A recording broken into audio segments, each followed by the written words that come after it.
嗨，碧云，嗨，你我们到。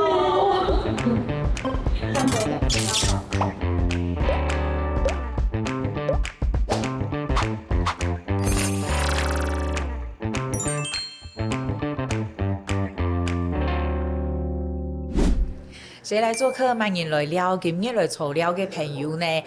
已做过几多事情？不过更加先统称哈，作家总飞卷，分享飞卷。易容姐好，观众朋友大家好，我是飞卷。飞卷係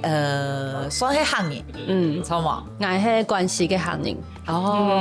盧卡係對關係，錯，係玻璃嘅。對，錯。唔過係玻璃台。錯。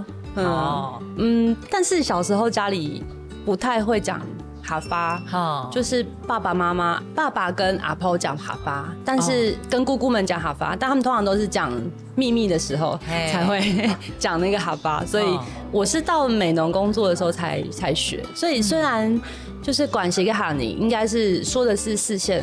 海陸，但是我在美濃工作的時候才學，所以聽的比較多是四線的腔調。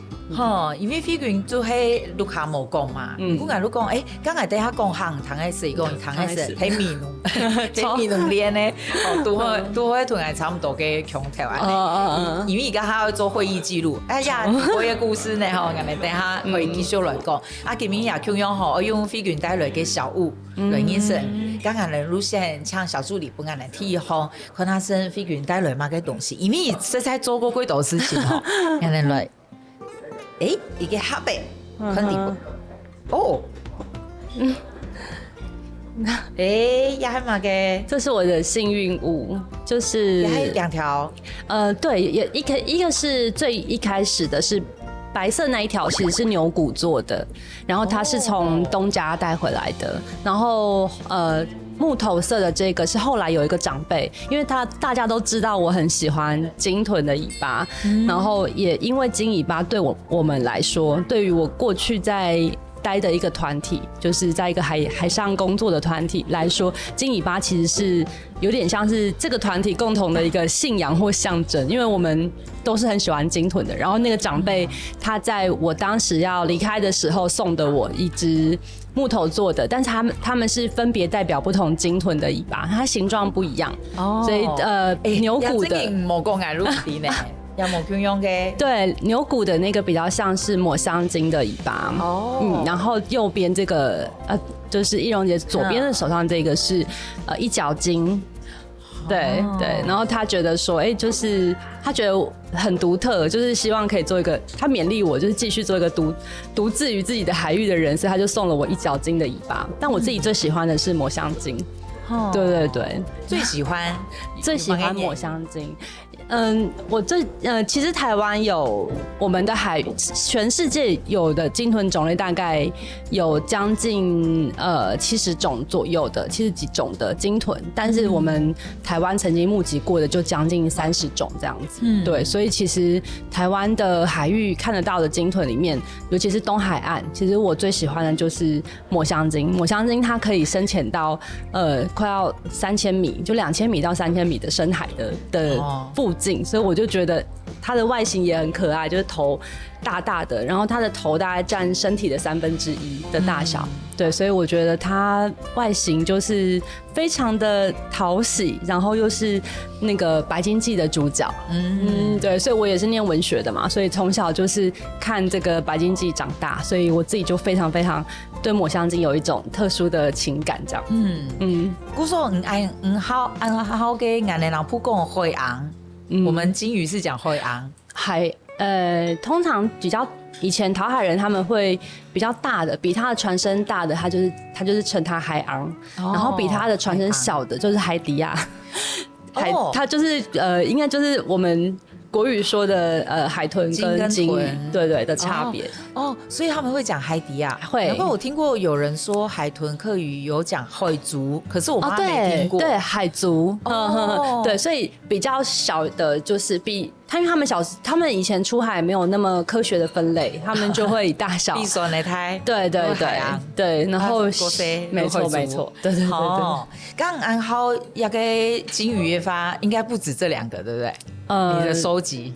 很多，但是我自己的话配饰来讲，因为我其实戴着这个项链，它对我来说有一点像是当我需要勇气的时候，我就会带着它，因为我其实不太习惯带东西的人，对。但是每次我有一个重要的场合，或者是说我觉得我需要一点信心的时候，我就会带着这个项链。对，所以它其实有一点像信念的一个信物这样子。那个也是我们在海上的朋友们，大家都很，因为我们都很喜欢鲸豚，所以有点像是它对我们而言有点像是这个群体的一个信仰。对，因为我们很喜欢这个鲸豚，然后也透过它来表达心意这样子。好，刚才你就看天一方飛完帶來嘅會片，可能起碼嘅，好，对，这个就是我的，也係我的解说员背心，对，上面有我的过去我参加的，应该说我在我在我研究所刚上研究所那个夏天，我加入了一个海洋保育组织，它叫黑潮海洋文教基金会。对，然后这个组织其实是在东岸，就是在花莲。然后它是一个主要是针对海洋保育来做工作的一个环保，可以说是环保团体。对，那其实海洋保育组织啦，那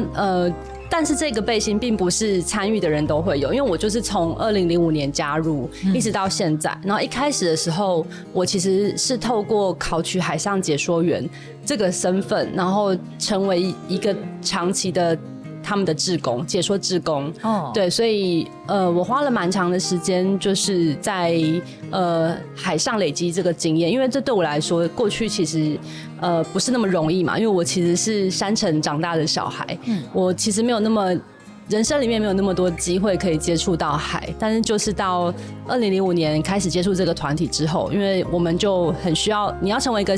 海上的解说员，你首先要先有这个海洋的经验跟能力，辨识鲸豚的能力。然后在海上，我们也会带船出海，然后跟船上的客人去讲解，包含我们台湾为什么可以看得到鲸豚啊，然后我们在海上海洋的状况是代表什么样的，我们可以怎么观察海洋，然后海洋的讯息到底是什么这样子。对，所以其实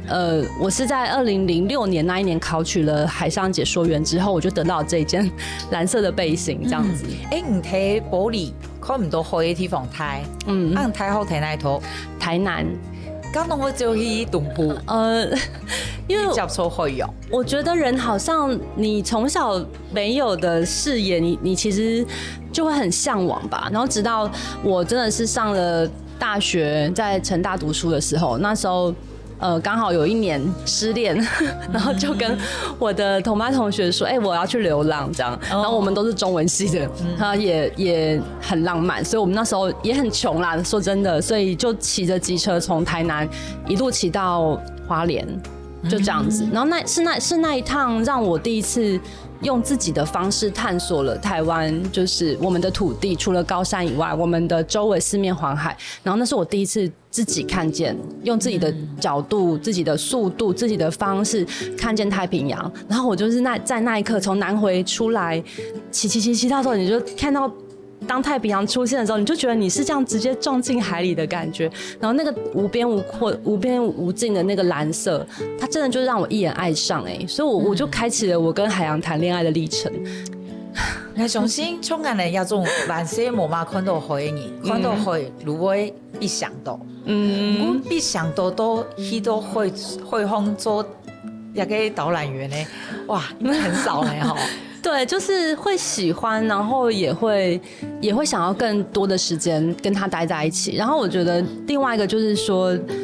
我覺得從一個旁觀者，從一個是看海的人，然後到成為一個海上的解說員，其實他其實翻轉了我跟海洋的關係。一個是說，我們在平常大家想要討論，想要逃避啊，或者是說想要休息一下去看海的時候，可是我們心裡面想的都是我們自己的事嘛。我們關心的還是我最近心情不好，我失戀，或者是我有什麼煩惱。可是當我到海上去成為解說員的時候，我觀看海洋的角度是從海洋去看，去置身其中的去看它，去理解它的時候，我開始覺得我想要去捍卫这片海洋，这个那么美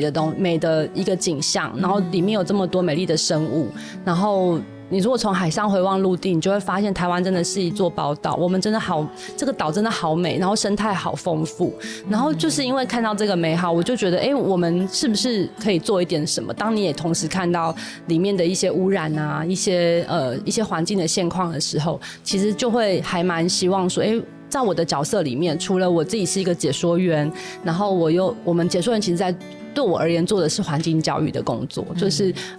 当我让大家一起到海上的时候，我们到底能够带什么东西给大家？就是除了美好之外，我们有没有更多的可能是让大家一起去行动，去捍卫这个美好，一起来守护海洋这样子。观众朋友，假使讲过，杨颖都安慰讲，伊做过执行长啊，吼，唔系像志工哦，做解说员，里面还做黑潮基金会执行长，吼。咁我哋等下一定還有幾多故事好分享，我哋就看第三項，可能是非常大人嘛嘅對伊有特別意義嘅批評。哇哦！是在山上的东西了。哇哦！这个是鹿角，对，水鹿的角，但是它是公鹿头上的角。哦，对，我得到它之后，当然因为它很美，就是它是一对非常，因为我今天只有带一只来，但它其实是一对很完整的鹿角。那你可以看得到它是自然脱落的这样子。对，所以当我看到它的时候，我其实只觉得它很光洁美丽，可是我一时没有意识到它对我来讲有什么意义。然后其实是直到我担任组织的执行长，因为我后来在这份工作上面，其实常常要做一些环境倡议啊，然后常常要代表我的团体出去对外发言，然后有时候要去游说，甚至是跟一些可能我们想要去说服的生产者去对话的时候，我其实会在那个工作角色里面慢慢意识到说，我自己是把自己武装成男性的一个比较阳刚的，然后是我好像要很有话语权，很刚强，因为我过去还蛮常在一些会议上面，其实是他们跟你打招呼的时候会说，哦，你是黑潮的执行长，我没有想过是女生。然后他第二个就是，哦，你看起来好年轻哦。可是当我要跟他站在同一个基准点去讨论一件事情的时候，我就会很担心我被看轻，或者看得年轻，或者是看低。所以其实因为这样子的很多职场上面过去的经验，就会让我开始觉得说，我是不是要有一个所谓执行长的样子？然后那个执行长他可能就是很阳刚的，然后我要说话是很冷静的、冷酷的、理性的，我不能有情绪。那甚至我要能够一针见血的讲出所有的事情来。那有时候甚至我必须要比较 tough 一点这样子。但是时间久了，我就发现，我就好像是一个没有我本来是一只母鹿，可是我就把那个公鹿角一直这样戴在自己的头上，我好像要伪装自己成为一个很阳刚的力量。而舍弃了我本来所具备的那个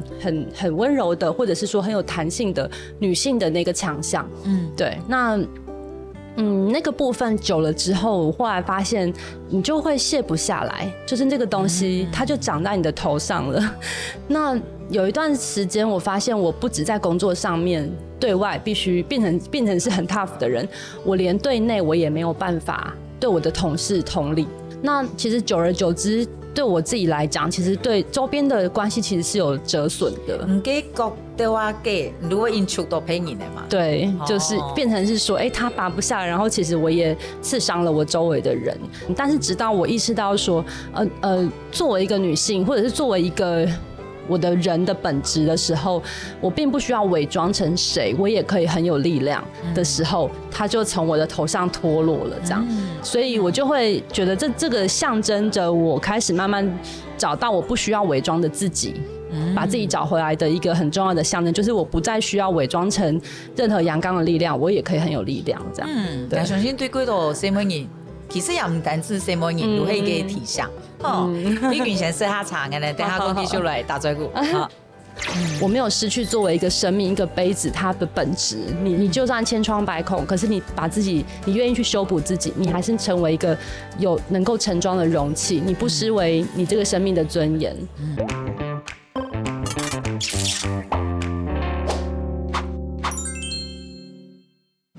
先来做客慢人来了，今日来撮了的係作家莊飛娟。飛娟真嘅如何作家吼，講故事幾好聽。啊，都講到一個中文系的女孩，因為失戀啊，對，魯龍都發臉，結果發臉路邊啊。人家說花蓮土地會黏人，海洋也會黏人。真的，海洋對。如真嘅留啊幾規矩，頭都有講到講，睇做這旁種嘅時間，因為人講過細蚊人如果讀到安尼嘅問題吼，如果應該做到一啲組織的幾個嘅 V 嘅時間，可能都會有一段。也可以掙扎的時期，如果我們很想要增強陽性的面向，對，如果跳下這個陰性的面向，也可以對應下抽身，其實身心都有樣用。有，那時候就是因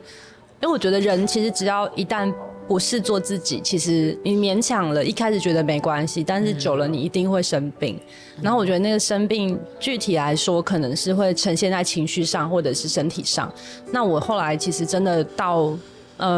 我自己的狀況就是到後來有點身心失調，那本來以為是自律神經失調，但是就診之後就發現被診斷出憂鬱症。那本來一開始還不相信，就是還換了醫生，那看了2-3個醫生，他們都認為說，你應該要去治療這個事情，這樣，所以我才開始慢慢覺得，我應該要給自己一個不一樣的轉變。然後，但是以我的個性來講，我覺得我好像得要全部把它放下來，我才有辦法重新把自己再找回來。所以我離開那個工作角色之後，我就搬回台南，先住，就是算是暫時住在台南這樣，因為我從大學就一直在那邊讀書嘛，然後也很喜歡南部的步調。那開始在那邊生活之後，我就覺得說，我想要除了平常我讀書或者是寫作都是用腦袋在工作，我想要用一點手的能力這樣子，就是其實小時候你在家裡也是看到大家就是很親近土地啊，這樣就想要摸摸土，所以其實也算是因緣機會之下，我就到了一個陶藝教室、陶藝的工作室去學陶。我那時候去學陶的第一堂課，我的老師就講第一句話，就是我們拿那個土堆坐在那個轉盤上面，他說呢，做陶的第一件事就是定中心。你要找到這一堆土堆的中心，於是我們就在那個高速的轉盤上面，把這個土堆放到那個轉盤上，然後在高速旋轉的過程當中，要試圖找到一個平衡，一個中心。然後我突然就覺得，天啊，這就是我生命的隱喻，我現在就是一個沒有中心的人，所以我需要從最原始的基礎開始，我什麼都不是了，我現在就是一個我自己的時候，我要先找到我的核心是什麼，這樣子，所以就開始因為這件事情好像就是對整個生命的一個提示吧，就開始在透過做陶這件事情，把自己慢慢一寸一寸的，就是長回來這樣子。先生剛有屯講，你是有天分的嗎？你好，俺的臉有啊，沒有做很久吧你？我對，而且他是你還狂做對，就是但那段時間剛好是疫情，對，所以我一開始就做了很投入的做，這個是我很初期的作品，在做的過程當中也是有一些故事，因為我沒有拿一個做得很完美，像這種非常非常光滑的，對的一個作品，對，反而這個作品它其實是我亂切出來的，就是我不知道，就是依蓉姐看得出來，它的杯緣杯身是完全就不平整的，然後其實那是我在學習做陶的時候，我想要去挑戰和違背那個大家告訴我說這個只能這樣做，不能那樣做。因為你知道我後來為什麼想切它嗎？就是我突然覺得，假設它是我生命的隱喻的話，那生命不是這樣的啊。人生本來就不是一個完美的形狀，我怎麼有辦法我就是用這樣子的形式出來呢？我一定是在一次又一次的嘗試我要怎麼樣的過程裡面，一次一次的被切碎，犯錯，然後你就是破洞了，可是你還是不甘心的想要把它補起來。人生是這樣的，然後補起來之後，大家跟我講不可能不要補，我想要補完之後我去燒出來，它可以耶，它還是可以盛裝，它就一樣是一個可以盛裝的杯子。可能我現在也看不出它補的痕跡，然後我就覺得啊，原來生命是這樣。當我自己去跟陶土對話的時候，我去捏塑出我自己的生命的樣態的時候，我就是要去說，我就是一個不完美的生命，我就是一個按照自己的意志去切割，去缝补之后，但是我还是能盛装，我没有失去作为一个生命一个杯子它的本质。你就算千疮百孔，可是你把自己，你愿意去修补自己，你还是成为一个有能够盛装的容器，你不失为你这个生命的尊严。对，所以那个杯子其实是在这样子的心境下面去做出来的作品。然后后来其实也因为刚好我那时候也遇到了我现在的先生，然后我们是高中的笔友，然后我们其实没有见过面，然后是真的就是在20年以后，压年级还有笔友，听起来好怪。高中对我高中的时候真的是写信，因为我们都是校刊社，所以那时候就真的是因为他写了一首诗，写的让我好惊艳，我就写信去给他。通信了一阵子之后，就后来就失联了。但是因为我们都有一些共同的朋友，所以始终都没有真正失去联系，可是始终都没有相认。那有一次后来我们变成连友，我就也靠现在科技的发达，后来知道这个人的讯息是透过脸书嘛，然后有一个晚上他很失意的时候，他那时候就是写了一篇文章，我就看到我就觉得对啊，你现在很伤心的状态，就是生命本来的状态。那时候我就好想把这个杯子送给他，就是想要告诉他说，其实我自己的领略是这样，然后我想要送这个杯子给你去盛装，就是那天也是寒流，如果可以的话，他能装一杯热茶给你，这样子，就是因为其实它是一个非常简单的问候，然后寄了这个一对杯子去之后，后来不久我们就在一起，然后就结婚了。一对笔的笔弄又这样了哈，没地方可以结婚了呀。对，很奇妙的缘分。对，还有一个奇妙的缘分，如黑矮一片还有623，这个也是为什么飞行会谈的生来讲行呢？好，如黑也623，如黑美浓网贴机，也还2人以上。那是我第一次在美浓工作，主办美浓黄蝶季的那一年。对，这是第2次，就是最近的一次。古种同美浓的关系很深呢，哈。很深，对，很神奇。因为我的老师其实是美浓人，我的老师是钟秀梅，对，他是我的研究所的老师，很重要，也是我的生命里面的启蒙恩师就是了。对，那也是当时我其实毕业以后有机会进到因为爸爸风灾的关系，所以我就进到灾区工作，然后那边就是在六龟嘛，可是比较近的地方就是美浓。那我是住在老师的老家，就是美浓，我是住在他们的老家里面这样。然后后来也就认识了美浓爱乡这个协会，然后认识了这一群人，然后开始就得知了这群人就是以前反水库运动的前辈，然后其实就是这个故事，其实让我知道他们在做的事情，然后看到这一群前辈的对于家乡的投入，其实让我非常感动。所以那时候也因缘机会之下，我就留在美浓工作了一段时间。然后其实为什么特地就是拿黄蝶季的衣服来，就是主要是我觉得在美浓工作的时候，因为你要在一个陌生的地方建立人际关系，其实是有一点艰难的。那美浓又是一个网络很密切的浓稠的一个网络，那我一个外来的小妹妹来这边工作，其实很需要跟大家有多一点的建立关系的机会。那当年就很刚好，我的一份工作就是我要筹办当年的美浓黄蝶季，然后是第18届，刚好是18届这样子。那时候接办的时候有点诚惶诚恐，因为毕竟我是一个外来的小朋友。可是呢，就是在过程当中，我就感受到非常多人的协力啊，然后大家在这个大的祭典里面，而且美浓黄蝶季又是一个3公的精神，就是长工、志工，然后交工，好，就是这3个精神。所以其实在社区里面你会因为办这个活动而得到很多人的一起来协力的这个过程。所以因为这样，我当年就是因为办了这个黄蝶季，跟大家就建立起了很深的人际的关系。那直到我后来离开美浓去花莲担任执行长，又回来南方的时候，其实他们，我觉得其实那边就很像是一个很像是一个南方的家吧，就是他们始终觉得你回来了，你要不要再回来一起做点事情啊？这样子，对，就是一个很土地的很朴拙的一种力量承接我。然后我也觉得美浓跟我的老家很像，它有点像埔里，就是也是一个农村。所以我后来就是回来之后，我又接办了2023年的美浓黄蝶季。对，所以我觉得很深的缘分。我自己在看这2件 T 恤的时候，因为我每一年都会做一件 T 恤，而且美浓人很有趣，大家对这个 T 恤是很有认同感的。你可以，大家不见得会穿名牌，可是大家会喜欢穿黄蝶季。可能夏天呢可以讲中营。对对对，然后学校的主任啊都穿这个，对对，然后志工也是，所以我们就会看你身上有哪一届的黄蝶季，就知道啊你参与了，对对对，你的参与度有多高。然后我刚好是这两届主办嘛，所以就是刚好中间就是隔了10年。然后我觉得一个地方你在10年前得到它的滋养，你10年后可以来付出，就是你可以来把你在这段时间累积的养分也回馈给这个地方。那我觉得对我来说意义非凡，所以也是因为就对我来讲就是它很重要的养分吧。对，咁等一下呢，飛卷我帶大家去到伊正經嘅家鄉去埔里，咁人嚟聊一下個多陣來。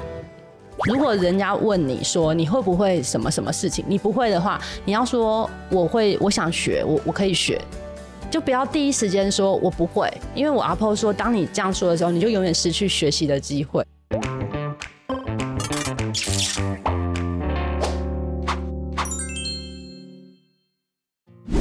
其實會想要帶大家回來我的老家，是因為我覺得這個地方是我就是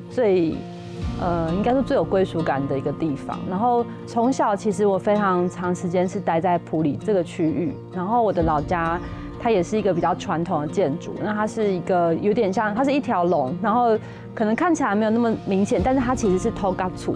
這邊是埔里嘛，可是我們家921地震的時候也沒有真的倒了或什麼的，所以我就覺得其實老家在我心裡面一直都是一個很穩固的存在。然後以前是因為我阿婆住在這邊，那所以我小時候我覺得我的家就是我阿婆在的地方。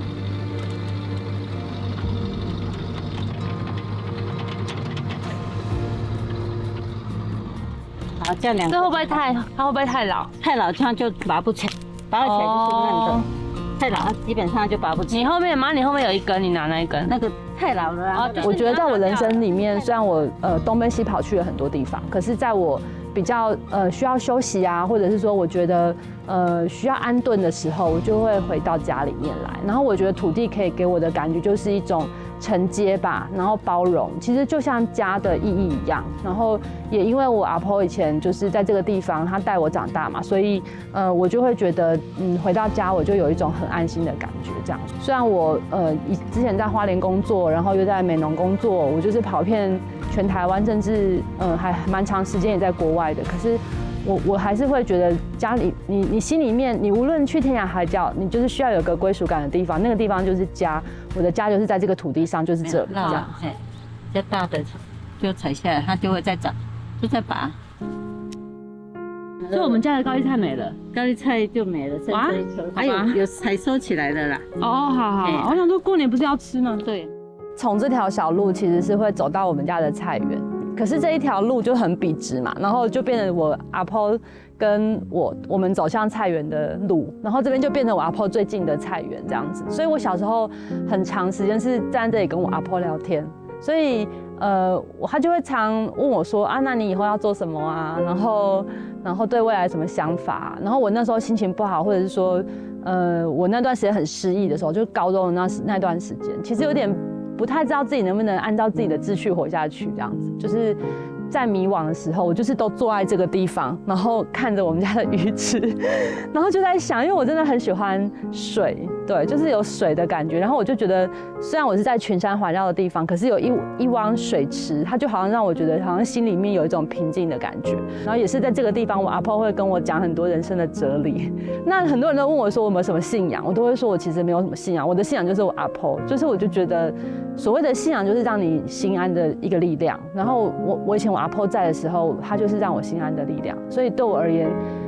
这个地方为什么充满回忆，或者是为什么这条路啊，或者是我阿婆从小看的这个，她一直很喜欢这个九重葛，就是这个花径，对我来说就是我就会想到她，所以我每次回家就是其实也是就是怀念我阿婆这样子。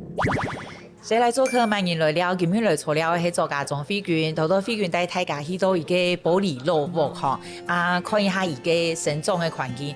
通常咱台灣人如果講，就係唯一無可好一個鄉鎮嘛，結果後來同海洋有過太嘅關係。唔過俺的鴉片還有看到123，看起來一個布，其實會覺得好像有一點歷史，可是又好像有一個設計感呢。這是我阿婆的衣服。對，這是我阿婆的，她自己做的，她設計，然後請裁縫做，自己的布自己剪這樣子。不是係阿婆做過的，什麼？哇，咁貴舊呢？對，所以但是還保持得很好。對，我因為我特地帶這個是因為我跟我阿婆的感情很好，然後我覺得，因為我從小就在埔里長大嘛，然後我阿婆雖然就是就一直都是農民務農，可是這是她穿的衣服，你就是還是會覺得，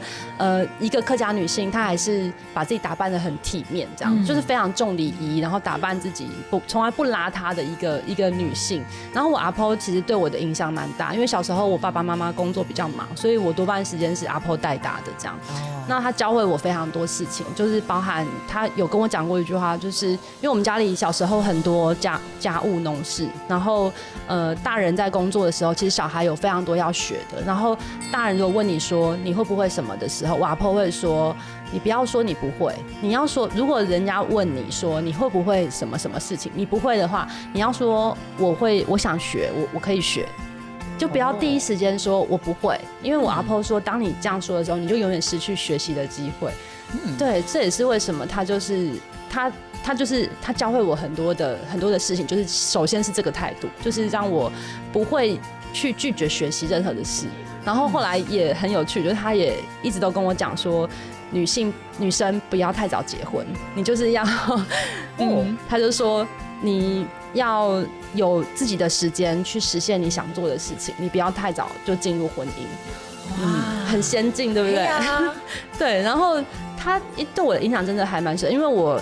阿公很早就過世，我其實沒有見過他，所以他是我阿婆自己獨立帶大他的。我有4個姑姑跟我爸爸嘛，就是有5個小孩這樣子。然後，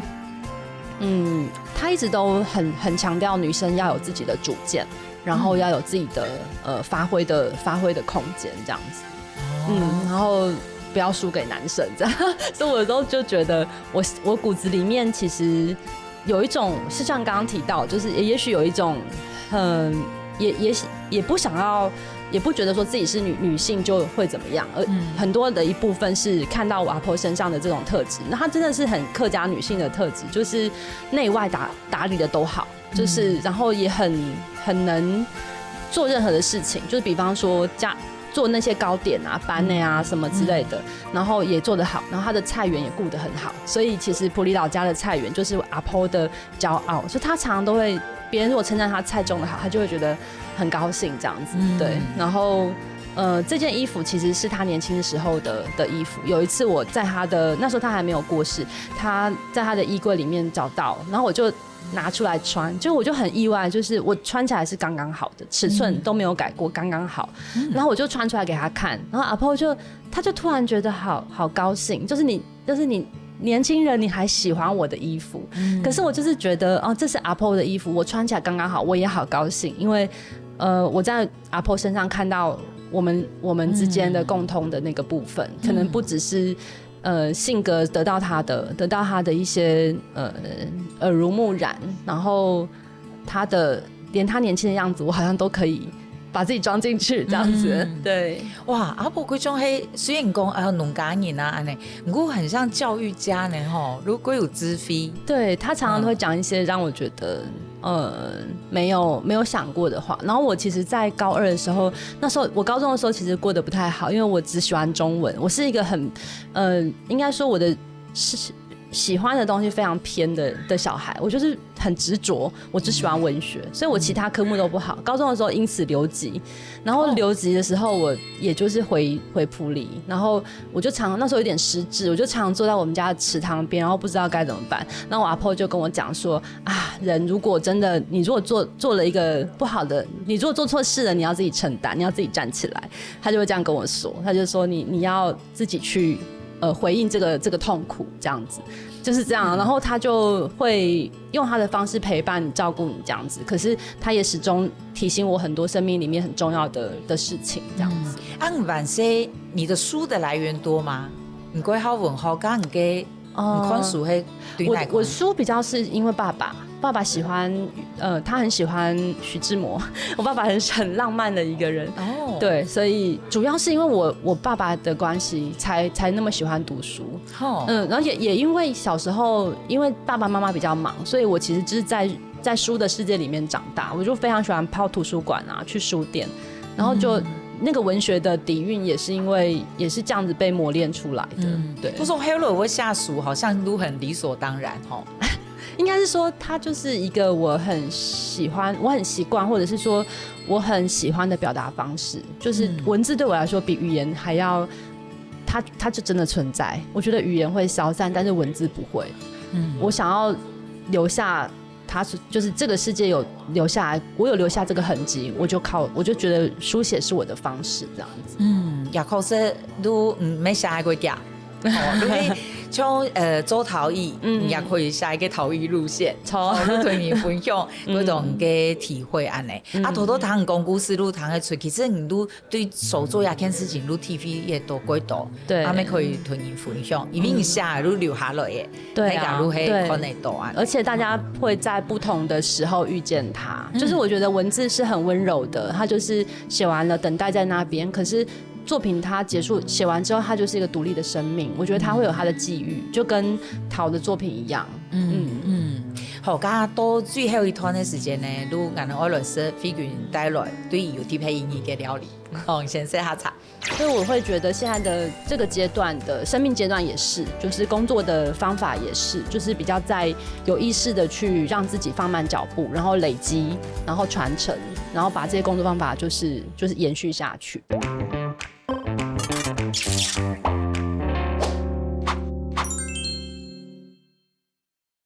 先来做客萬年來了，今日來坐了的朋友係作家莊飛卷，頭頭談到飛卷講的幾道嘅故事吼，哎呀，集團呢都係來說好食的，吼，可能像小助理木木眼呢，看下先，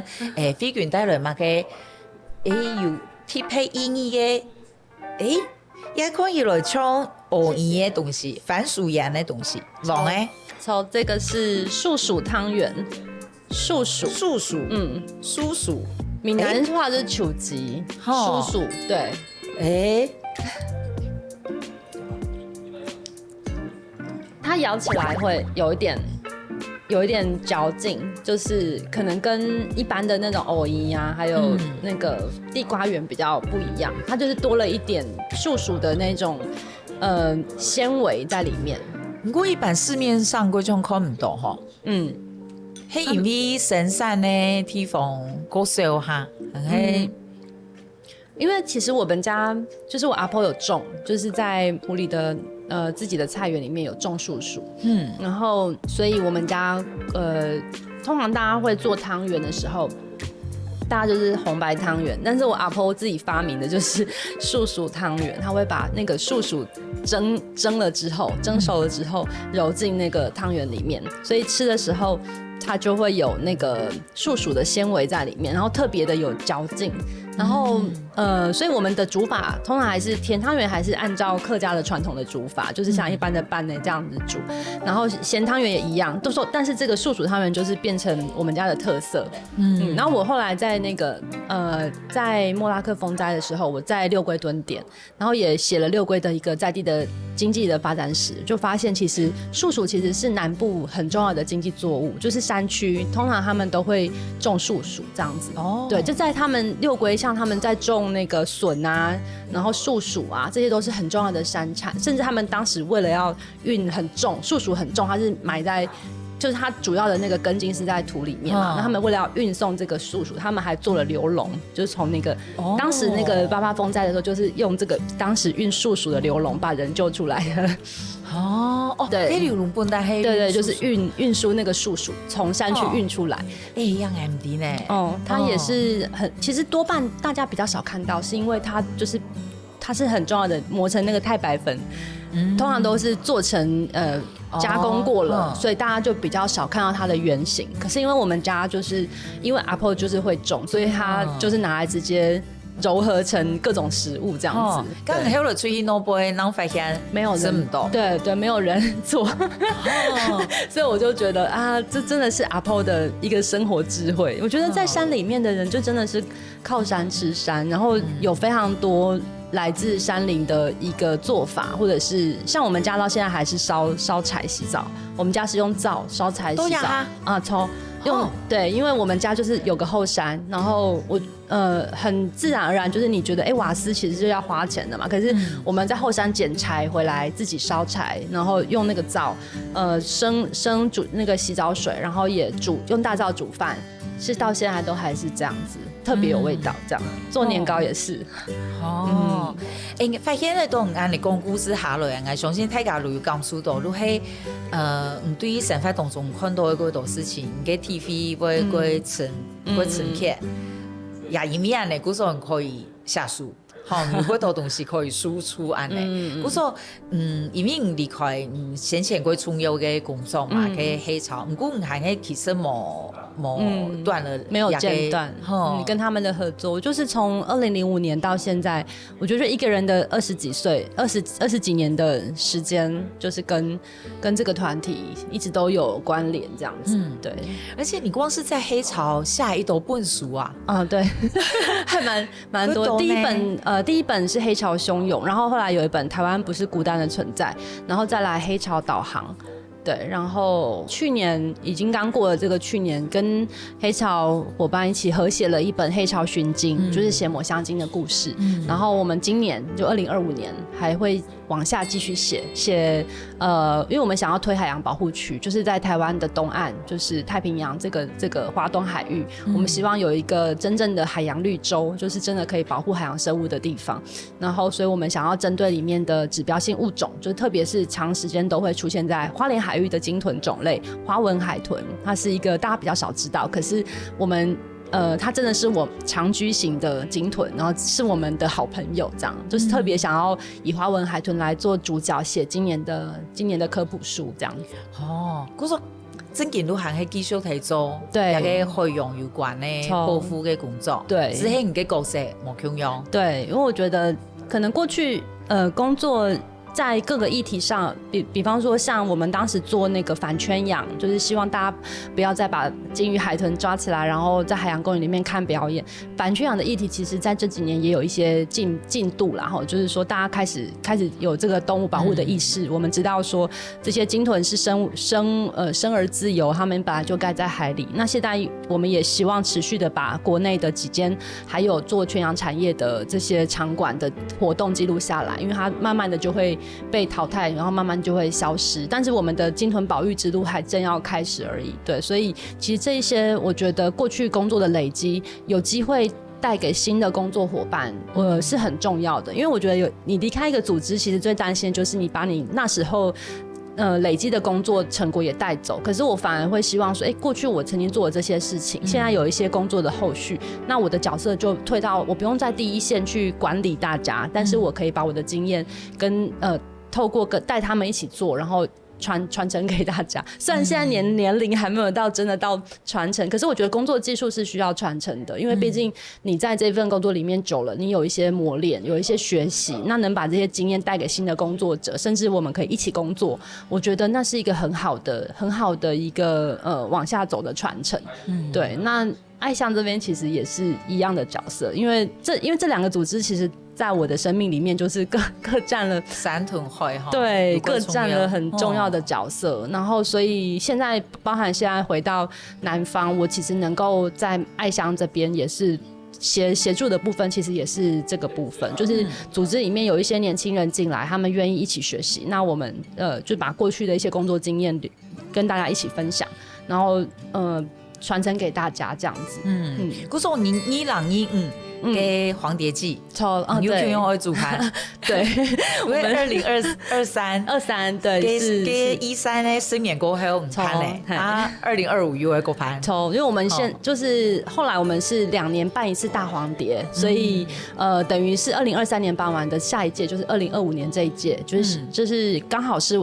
美浓黄蝶季举办的第30年。哇，30年了，对，所以其实也是一个非常我觉得非常具有代表性的一年。对，那所以我们也很希望说，在这一年的黄蝶季有办法也把一些工作方法传承给大家之外，我们也整合了周边的一些活动，包含其实那个声响乐队他们的这个大地书房专辑其实也在第15年，所以其实刚好有一个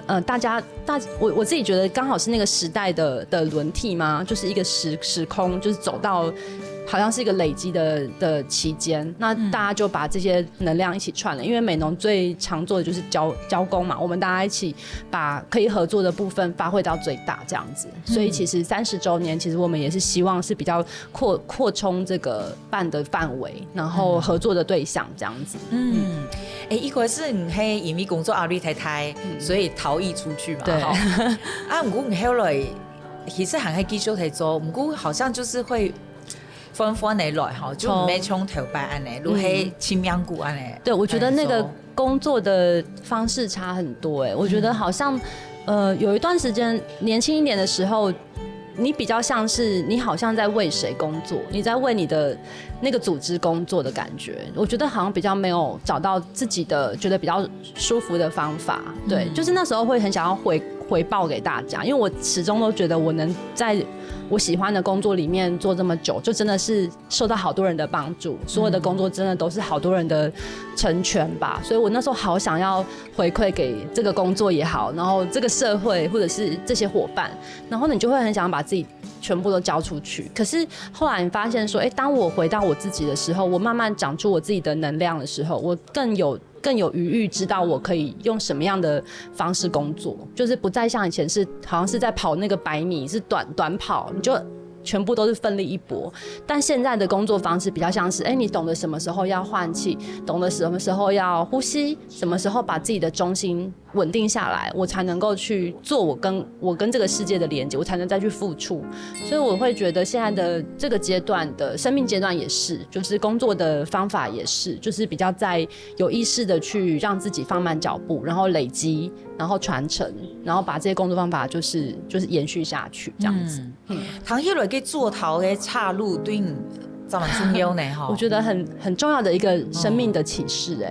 对，也真的就是改变了那个速度跟。虽然我是写那个逃逸出去，就好像是去做逃，好像是让我得到一个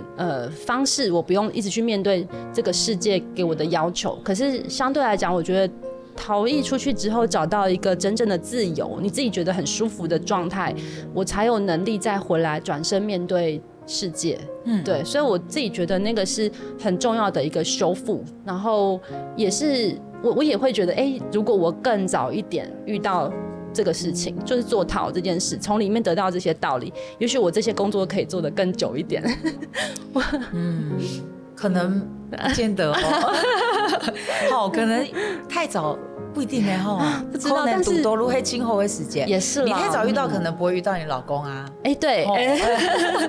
那时候可能不会有灵魂对杯的出现。对，好啦，也是，就是应该是说，什么事都是真的什么事都是最好的安排。我真的后来回过头来看，确实是这样就是。你以前不相信所谓命运的连结，但是回过头来看，你就突然发现，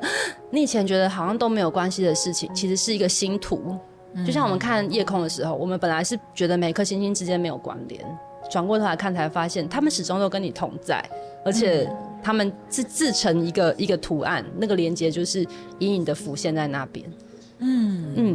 本來還有講，我唔過剛剛唔講嘅過後嘅結論，多謝阿飛君用很詩意的方式同我哋分享嘅故事，謝謝，感謝，謝謝。來繼續說，好，走。嗰種唔拉甜，妹妹？不會太甜，對，好像應該要甜一點，係咪？可以再甜一點。